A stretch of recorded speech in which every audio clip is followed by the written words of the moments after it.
name is Catherine Fulmer-Hogan. I was born and raised here in small town America. I wear several hats in this community, serving on the board of directors for Stroudsburg-Sauerland African American Museum, the Hopewell Museum, and Hope Rises Up. While I cherish these experiences, the ways in which they've enriched my life and allowed me to be of service to others, I am best described as wife and mother. The first time I saw the title for today's conference, I wasn't quite sure what to make of it. Fearless, Women of Courage Within Us. Honestly, it gave me pause. I spent quite a bit of time thinking, well, maybe this isn't for me. See, I'm not actually fearless. At times, I may appear to be to others, but I assure you, I am not without fears. I get afraid all the time. What I am, however, is brave. And for me, there's a difference.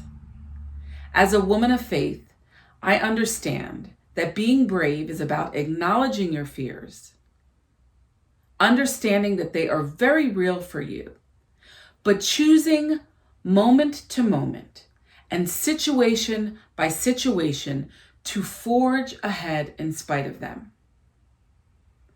I spent much of my life thinking that if I poured every good thing I had for this world into my children, that it would be enough.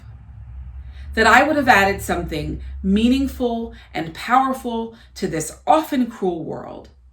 I would have done what I imagined my job to be. I would be fine, and they would be fine, and we would live our days in our own circle of light and love, and it would be enough.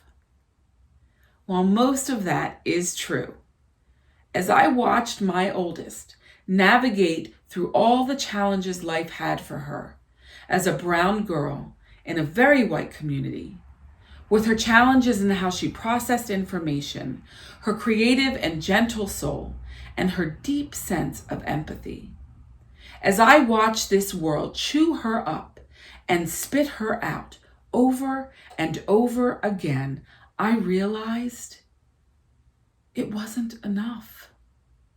It wasn't enough for me to help my children be the best them and to prepare them to operate in this world. I needed to fight for a world that was prepared to receive them. That fight was just as much about being their mama as what I poured into them. That's when God gave me a gift. My now 10-year-old child. Natal male, but in my bravest moments, I call her my daughter. I had a miscarriage about a year before she was born, so I celebrated every single thing about this child. My pregnancy, her birth. I celebrated her as this energetic and strong baby boy, only to have to eventually pack all of that away. Let me tell you something. Life has a way of challenging us to be more than just the hashtags we use or the slogans we rock on buttons and t-shirts and bumper stickers to prove who we are, what we value, and what we believe. I learned very quickly that if you say you are about it, you best be about it.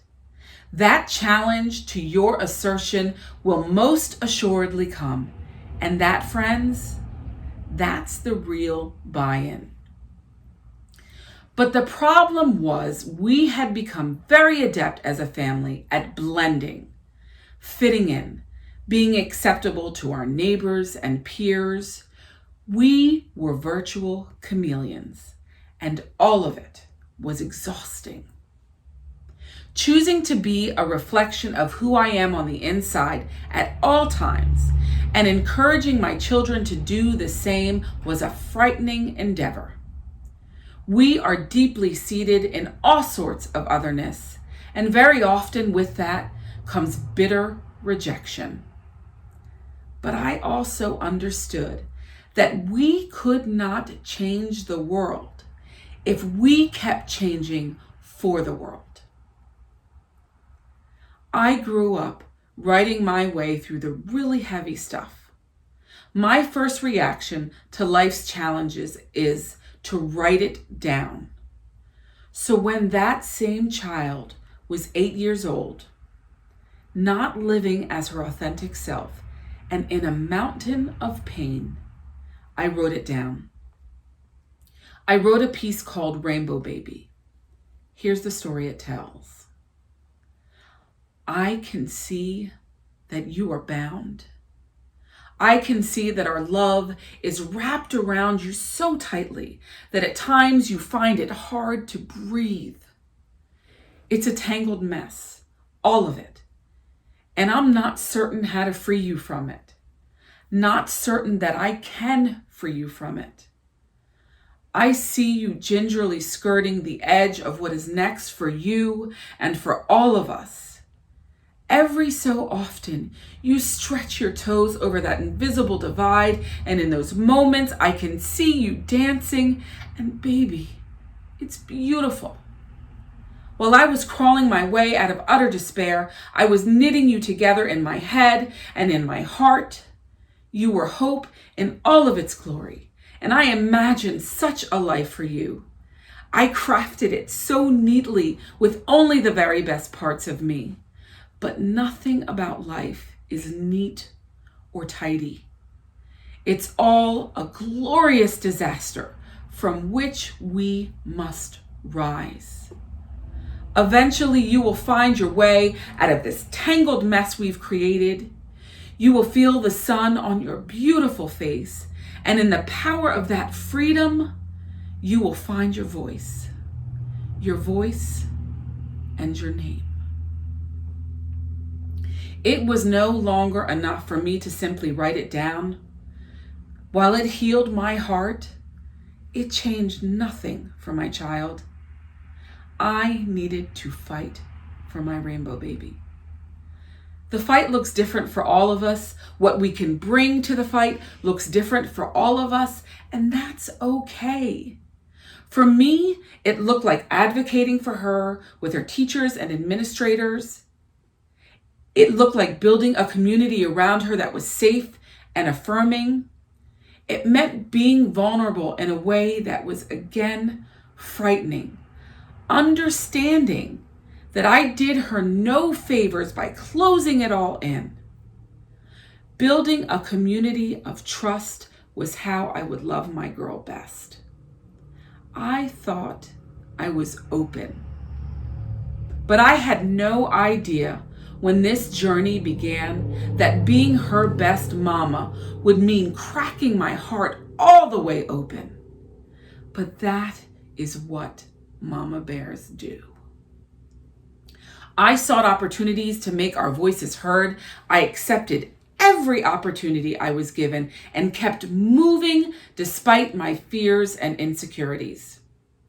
The minute I knew she was safe, I took the fight to a wider audience, no longer simply on her behalf, but on behalf of kids like her all over our community.